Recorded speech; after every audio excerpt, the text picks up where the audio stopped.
Assalamu alaikum. In this video, how to insert an image into any shape. Create a new layer, right click, use any shape. Now see this many shapes. You can use your favorite shape.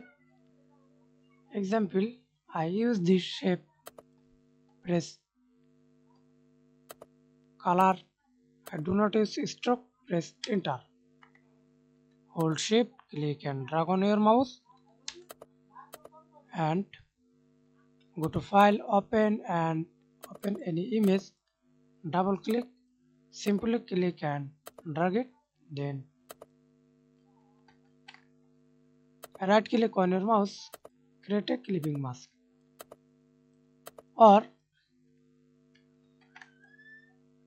right click, release clipping mask, select this shape, hold control and selection this and create a layer mask. Thanks for watching video. Please subscribe to my channel, like, comment, share.